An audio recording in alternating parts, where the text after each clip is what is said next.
Elma, at this moment, is, for our purposes at least, Director of the London Leadership Centre at the Institute of Education within the University of London, and has held that position now for a number of years. But I won't go through your prior life, except to say that whilst you've been there, you have had, I think, a very significant part in the education reform agenda within all parts of the UK, but also a special advisor on the policy agenda within Wales, but of course beyond the UK internationally.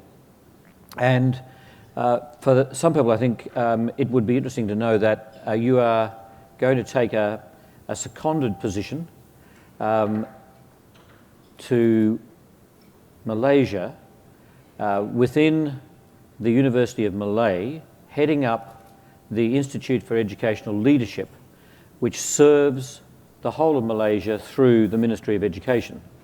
And deliberately and intentionally, that's going to be a role where they would expect that you would provide leadership within the region and internationally. And that makes you much closer to Australia. So I gather. Yeah. So that means that Michelle, Elma, and others who are going to be working on this agenda, we expect you to be regular visitors here. And Aisel wants to talk to you about your work and the way in which you can contribute to our agenda. The other thing I should say is that Elma is the President-elect of the International Congress for School Effectiveness and Improvement. And we are going to be gathering in January of next year at our next Congress in Santiago, where you'll be taking over as President. And so when I think about your work as a body of work, it has been very much around school improvement, school effectiveness, innovation, but particularly around, for our purposes tonight, leadership. And there's hardly any work around distributed leadership that doesn't reference you. So I just want to start tonight's conversation with a connection with today's agenda. Because, Jeff, I think that in the way in which you position the importance of leadership around school improvement, and Andreas made exactly the same point, is precisely what you have worked on now for a number of years. But just say a word about that as you think about the role of leadership, the central role of leadership in promoting the kind of outcomes we want for young people through a school improvement agenda, a system improvement agenda. Are there one or two things that you might say, including your own huge contribution to the field around distributed leadership? Where do you think we're up to on that agenda? Well, I mean, I think in terms of leadership, we've always known that leadership is important. But what we categorically know now is that research evidence shows that leadership has a direct effect on student learning outcomes. I mean, Vivian Robertson's work shows that categorically. But I've always been interested in what sort of leadership are we talking about? And I guess I've been interested to see what I call adjectival leadership emerge, which is technically you take any adjective and you put it in front of the word leadership, and it sort of becomes a different phenomenon. So, for example, we've got instructional leadership, we've got distributed leadership, transformational leadership. And I think, quite frankly, as this is an after-dinner speech, my next book is going to be called Erotic Leadership. Because I think there could be a big... You said exotic, did you then? Or erotic. No, erotic, okay. Because right. I think there could be a big market for it, and actually the field it's work... a huge market. The field work could be interesting, but let's leave it at that. Well, I have to say, it's better than empowered local leadership, that's for sure. Yep. The substantive point I want to make is that leadership doesn't look any different when you put a different label or a different adjective in front of it. And I guess my work, I've always been really interested in what sort of leadership do we need in our schools to transform not only schools, but to raise student performance and achievement. And I guess at the heart of my work is a profound belief that leaders make a difference not only to their schools, but to the classroom and to individual learners. So it's about influencing learners and quite frankly, putting children first. That's what really good educational leaders do. So technically, yes, leadership is important, but what sort of leadership is important is where I've located my work. And I guess we all know, don't we, that what the great leaders do, whether they're education leaders or other leaders, is they develop people, they influence for good, and they actually talent manage. They spot other leaders and build capacity within their organizations to improve that organization. So my work on distributed leadership is very much about the notion that leadership is not about role or responsibility. It's actually about agency. And it's about building the capacity within the organization through the leadership capability of others. So my colleague Jim Spillane would say that means that leadership is stretched within an organization and indeed within, between, and across organizations. So leadership is not about a checklist of things. Yeah. It's fundamentally about relationships. And distributed leadership is about recognizing that everyone has the ability, the capability to lead. It's just about making those connections within the organization. That's what distributed leadership is. And given that our context here is the one that you're clearly aware of, I mean, we're talking about empowering local leaders. We would have this conversation in different countries around devolution, around greater decentralization, around autonomy, although, as we were saying today, what is the meaning of autonomy? It's not somehow completely separate from or total freedom from a system. Some people are talking about a network-based autonomy or autonomy that operates within a system that privileges clusters, that is collaborative. So what's your sense about, maybe from the UK or maybe from other places, about the current debate around leadership at a time where the local is absolutely privileged? So I'm thinking about local leaders of education within a UK setting, within an England setting at the moment. Does that change anything about what you said about the nature of leadership when you are putting the focus on the local? Well, I think the greater autonomy is a good thing. Yep. I think it's a good thing because it gives much more power to what I call the front line.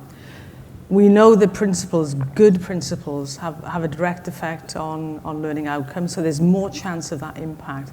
But I also think it brings with it a responsibility, because the danger is that autonomy could mean a sort of individualism and a fragmentation in the system. Yeah. So there's a sort of contradiction. We've just lost your microphone. Yeah? Good? No, it's back. That's good. There's a contradiction in the system because, yes, we want greater autonomy, greater power to the front line, greater sense of schools leading the system forward, absolutely. But with that comes a responsibility to be responsible to other schools as well. So it seems like a contradiction, and I think you don't get into individual versus collective. I think actually it's both. Yeah. I think the individual and the collective are part of the new system reform, and you need both to move the system forward. I won't delay now, but I do think that your point about leadership as agency, and one of those elements being talent spotting for leadership, is so crucial. I was talking to Graham Marshall and Ross Kimber about this very point earlier today, some of our brokers who are going to be supporting all of those who are part of this inaugural local leadership flagship program. And we could have a whole conversation about that, but I won't. I just want to register it. Let me divert you into your most recent work. Now, I want to come back to what you have talked about, high performance leadership. That's not to say anything that you've said so far is not about highly performing leaders, but I do think there's a conversation going on about, with heightened expectations in a more complex environment, operating locally and globally simultaneously, the leadership ask is a very, very challenging one. But you have just been collaborating with Andy Hargreaves and others on a major study, an international study about organisations that you've identified as performing beyond expectations. Just say something, just set the scene about that before we take that into what it must be like to try and lead one of those organisations. Well, it's a very interesting study, and of course I would say that, wouldn't I? Because it's one of the first studies, I think, contemporary studies anyway, to look at high-performance leadership in 3 different sectors: education, sport, and business. Yep. And as the people in this room will know, so much of our evidence about education leadership inevitably comes from schools and school systems. So the question that Andy and I were asking is, what does high performance leadership look like when it's in business or in sport? So we decided to look at high performing organizations or organizations performing beyond expectations in 3 different sectors. Now, when you even begin to say the words performance beyond expectations, you know that those organizations overnight could become performance below expectations, because that's the volatility of the marketplace, the sporting world, and indeed education. So if I say that, give you a flavor of some of the sites. This is playing to the crowd, but one of our sites was Cricket Australia. You mean as distinct from the Institute of Sport? Correct. Right, okay. And I won't mention the Ashes, but anyway, at the time they were they were performing beyond expectations. The other, if you go to the retail side, the business side, Marks and Spencer's. I don't know if everybody knows Marks and Spencer's. Do you know Marks and Spencer's? Yeah. The audience is still alive. That's very good. And Andy and I sort of decided to divide these cases up. And very interestingly, and I don't know how this happened, but Andy went to interview Cricket Australia, and I went to Marks and Spencer's. I didn't understand that at all. One of those things. Yeah, one of those things. One of those gender things.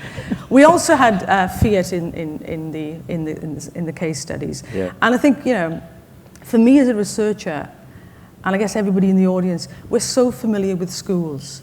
We know a school, irrespective of a country. We're familiar. But walking into a business organization like Fiat, or walking into Marks and Spencer's, or walking into Burnley Football Club, I'm not convinced that Andy really did his homework on Burnley Football Club. But anyway, he's a fan, so that's why we went there. And Cricket Australia, you're in different territory. You have no benchmarks. You have no way of gauging, no way of communicating. And I remember we were in Fiat, and we were at the headquarters there, and Fiat had turned itself around and just taken over Chrysler. And I noticed something interesting. I noticed that every single manager that we talked to was male. And the more senior they became in the organization, the bigger their offices. So I decided to ask the head of Fiat if they had any female leaders within the organization. And he looked at me slightly embarrassed, and he says, I think we have one. She comes in on a Thursday. And it's, and that's absolutely verbatim. And you think, okay, well, it's a different world then, isn't it? Yeah. But I mean, the real interesting part of that was to be in those very different environments where we had no map, no compass, no reference point. And if you now reflect upon all of those case studies, and you're now authoring a book that is going to send some messages to the education community, lessons potentially, guidelines that might come from business or sport. If you had to identify a few of the major characteristics, some of the crucial elements that go to make up an organisation that's performing beyond expectation, they would be? Interestingly, I mean, one of our, I guess, our expectations was that we would find that leadership in these very different sectors would look and feel very different from the education sector. We didn't find that at all. I think our overriding conclusion is high performance leadership is high performance leadership, irrespective of the context that you're working in. That's message number one. I think the other things that we found were that, a little bit like Jim Collins and Good to Great, these people were, I'm talking about the former leaders of the organization now, they were absolutely relentlessly determined and ambitious for the organization rather than themselves. That they were humble but also pretty ruthless when it came to running their organizations. And I think they had people at the core of what they did. I mean, one of the interesting things that we found, and I guess this is, again, another contradiction, what we found in the high-performing organizations were leaders who collaborated in order to compete. In other words, they worked very strongly in teams within the organization, but they used it as a deliberate strategy to raise performance and to keep performance high. Now, in the educational world, we continually talk about competition or collaboration. And what we saw in these organizations were leaders who could manage the interface between those two things. And were using collaboration, networking, as a real sort of lever to raise the performance. So it's really interesting. I mean, collaborative competition is, in fact, the kind of language that you've been using, David Hargraves has been using in a self-improving system. And Jeff, we were just talking about the fact that ACR has its annual conference coming up, and it's on school improvement, and David's going to be with us. So this kind of language, I think, is going to become part of our own discussion in the country, particularly as people get into the business of networks and clusters and understand not only collaboration within their institution, but between. Absolutely, and I think it is about within, between, and across. And I think it sort of, in a sense, dispels the myth that somehow collaboration is a soft option. It's a sort of warm, woolly thing to do. It's about loose cooperation. That's not what these organizations were engaged in at all. And interestingly, you know, one of our education sites was Tower Hamlets. And Tower Hamlets was, for those of you who don't know where Tower Hamlets is, it's in the London Borough. It's in a very deprived area, Bangladeshi community. And it was the lowest performing district or authority in England. It's now one of the highest performing authorities, and we had it in our study. When you drill down to what Tower Hamlets did, it came to the very simple but profound collaboration between those schools. So your point about autonomy versus, you know, that sense of being part of a system. Yes, they still competed against each other, but actually their collaboration laterally gave them that rise in performance. And so it that was lateral leadership. And we are talking about organisations in the case of education where the solutions were co-constructed locally. Yes, absolutely.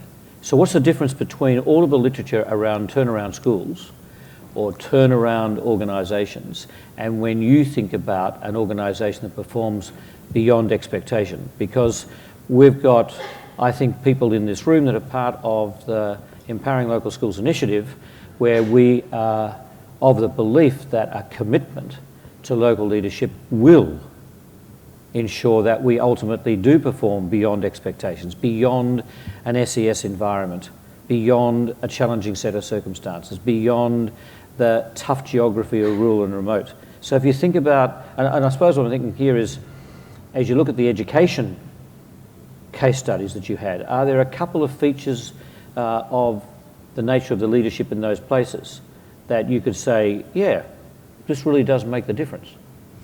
Well, I think the idea of, you know, the localized solutions is absolutely right. I mean, you saw there, what we know about school improvement, okay, internationally, is the approaches that work in one jurisdiction don't necessarily apply in another. So, I mean, I've been arguing for a long time about context-specific school improvement, which means essentially that you adapt, you adopt, you tailor-make your solutions to the locality, because actually, you know, there are major differences in terms of different localities. So it's about local, a local focus. But I think the other important thing is to recognize, you know, the difference. You talk about turnaround. There's a major difference between what I call cosmetic school improvement, which is about surface level tactics to raise performance. And what we know about those turnaround strategies is you can raise performance quite quickly. Punitive measures will do it. Money will do it. But if you want the long-term sustainable improvement, you need those localized solutions. You need those localized support mechanisms. It's interesting, I've been working with schools in challenging contexts in England, as you know, Tony, and, you know, one of these principals said to me the other day, you know, Alma, this would be a great school, but these parents keep on sending us the wrong kids, which I thought was an interesting observation.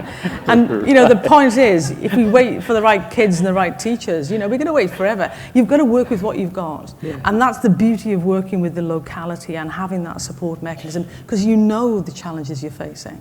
Well, okay, just say something more about the challenges.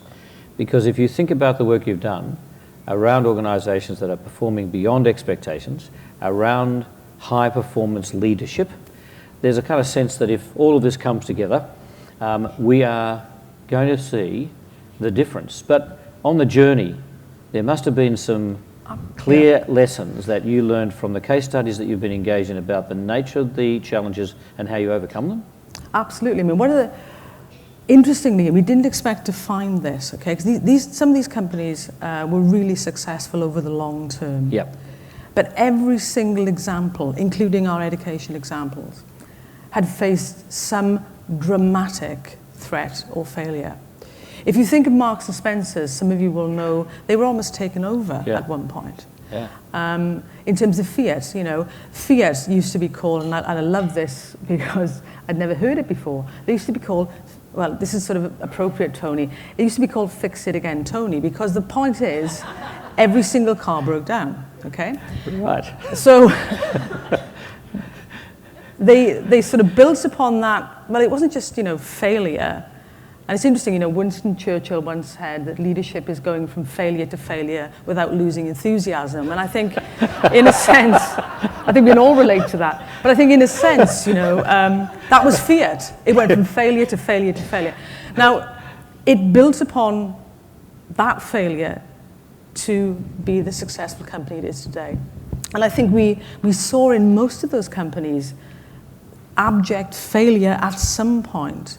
But it was the response to the failure that made the difference. It was the fight back that made the difference. It was the leadership that said, we can overcome this, even when it was pretty apparent that it was the end, it was the last chance saloon for most of these organizations. So every single one of them faced that. Now, that was a common denominator factor we didn't expect to find, because we expected to find the CEO, the larger-than-life charismatic leader, who would just magically transform these organizations. Not so. It was hard, relentless, frustrating work. Okay, let me ask you this, and then open it up for others. Today we had the opportunity with the Hay Group to think about the kind of leadership requirements that are absolutely essential if you're going to operate at a local level and also at other levels, the kind of leadership requirements that are now required in order to be really successful in a pretty complex environment, right? And then we went on to talk about the importance of self as leader, a knowledge about self and others, and there are 5 professional practices that we've identified in our own national standard, but in particular around today, the emotional and social dimensions of that. If you had to say, okay, let me put the emphasis more on the high performance leadership. Yep, I understand we're talking about organisations that perform beyond expectations, but let me just really come to the leader or leaders. If you had to say, look, if you really aspire to be a high performance leader in the kind of environment that we're talking about, and you know it well, the schooling environment, here's the 2, 3, 4 areas that you would say are absolutely crucial. Are we getting to a point where we know what those particular dimensions are? I think we're getting closer. I mean, I don't think there's a magic formula. Right. And one of the things I'm not going to do is to produce a sort of ring binder of high performance leadership, because so much depends on the context. So much just depends on the personality. But I think, what we actually saw were people who were completely dedicated, recognized that they had their own limitations, and that actually the limitations that they had could be met by others in the company or in the organization. Yep. Sometimes they were very strategic. So in the case of sports teams, for example, and maybe the England football team might learn from this in the next World Cup, if we ever make it. Anyway, if obviously an English person in the room, or any football team might learn from this, or any team, in fact. Sometimes in the sports world, they won't play their top performers, they won't play their top stars, because it demoralizes the rest of the team. And I thought that was an interesting sort of notion that, so often we rely on our top performers in organizations. Well, maybe sometimes that's a demoralization for other people. But I think if it comes down to characteristics, I mean, yes, these leaders knew themselves very well, their strengths and weaknesses. Yes, I think they were hugely emotionally attuned. I mean, Stephen Covey Jr. has written this fabulous book called The Speed of Trust, right? Which sort of says you can tell an organization's performance by the the degree of trust within the organization, the relational trust. And that takes an incredibly emotionally intelligent leader to understand the dynamics of all of that. So in a sense, it was almost a departure from the traditional management and leadership books about what makes a good leader, because these people were, in many respects, very much in tune with their own sense of themselves, their own emotions, but very much relationship builders and relationship nurturers, but with a hard edge to it as well. So it wasn't a soft option. They were really focused on building the organization through building the positive relationships. What else? I mean, one of the things that struck me, apart from the fact, one of our organizations was shoebuy.com, right? Buying shoes online. Now, I don't know if anybody here has ever bought shoes online. It was a complete sort of revelation to me that anybody would. But apparently they're the largest .com company in the US, very successful.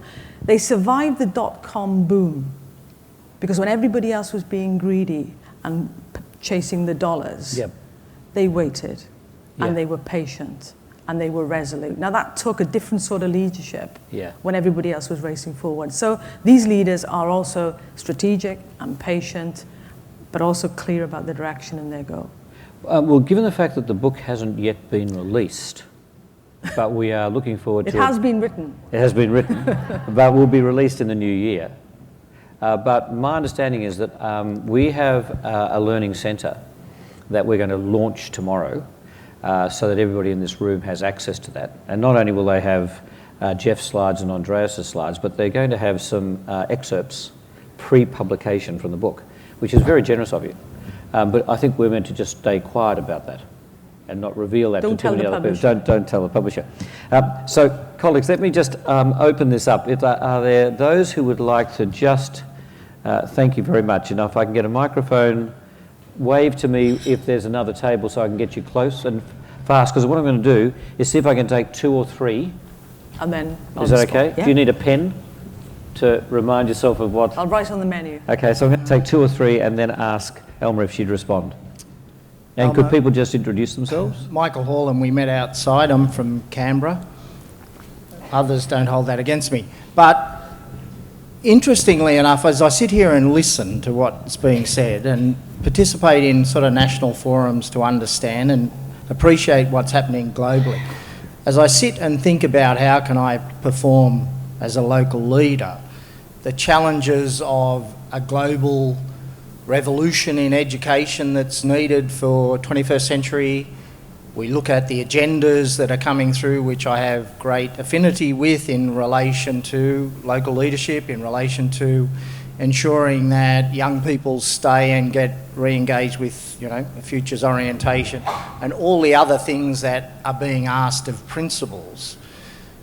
Tony asked you about not having a checklist and what are the 1 or 2 or 3 things. It's more for me about what would you suggest is a way forward without necessarily having to sort of do that. It's a bit like mapping that. Yeah. So that's the first part of the question. The second part of the question is, did Burnley Football Club and Cricket Australia have females in their leadership groups, and would we retain the Ashes if there were? Fantastic. And if not, how do we go about that? And third question is, does my wife have any account with shoes.com online or whatever it is? Because I'm sure that's why they stayed afloat. That is fantastic.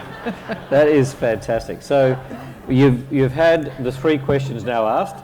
So we don't need anybody else to make a contribution, unless you'd like to. Can I just look around the room to see whether there's one right here. Thank you for oh, good, okay. So I'll start here. Norm, just introduce yourself, please. Thank you, Tony. Norm Hart, President of the Australian Primary Principals Association.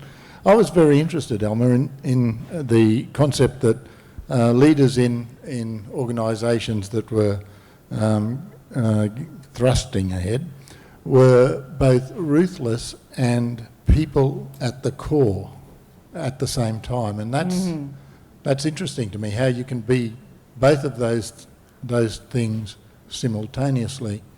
And on a personal note, I'd like to be an erotic leader, and I'm wondering if, and I'm just wondering I'm just wondering if these people could calm down at that concept. I'm wondering if the fact that I'm a primary principal and at one stage I used to do 50 grades a day on my visiting circuit, that could be helpful. That is absolutely fantastic. And I've got one more. Right. Thank you very much indeed. My question's a bit about... Just introduce yourself. Oh, sorry. Bernard Thompson's my name. I'm the business manager at the Wollonga Waldorf School. Yep. But my question's a bit about the pursuit of local solutions and local empowerment. And you mentioned before that it shouldn't be taken to be quite about individualism because the collective context is important. Are we too frightened of what would happen if we deregulated completely the education system and say, let the locals get on with it and take the central wisdom or guidance or control or certification, all the regulations that come with that, take it out of it and see what happens. Because we do feel, or generally I think we've come to believe that enterprise and freedom of market freedom is the best way in the economic realm to create innovation and prosperity. Why not in education? Yeah, that's really interesting. So as you gather your thoughts on this, it's very interesting that there's a pretty rich vein of public sector reform going on in a number of countries at the moment that want to reposition the role of government away from provider and regulator to enabler and broker. So I hear the question that you're raising and how you might reconfigure a system around that kind of role for government and for governance generally. Elmer, you've got 5 minutes before the flames go off. So go for it. No pressure. Yeah, I think most people's wives have got accounts to chew by. Some secret, some not so secret.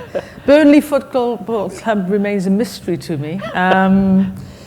To come back to your substantive question about the way forward and to link it really to the question about how can you equate ruthlessness with people at the core, I think what I meant about ruthless was the fact that these organisations, including schools, focused on the core business, and in terms of schools, it was this absolute relentless focus on children first and putting the learner first.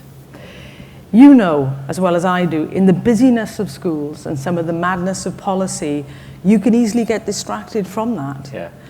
And it was the same in, the sports teams, and it was exactly the same in the businesses. It was this, what's the most important thing that we need to absolutely focus on ruthlessly and relentlessly, and we will not shift for that. That's the non-negotiable. But at the same time, they also recognize in order to achieve that, they had to have this constant reinforcement that people, well, I think Microsoft said, people are your best asset. Yeah. And actually, I think people are your only asset.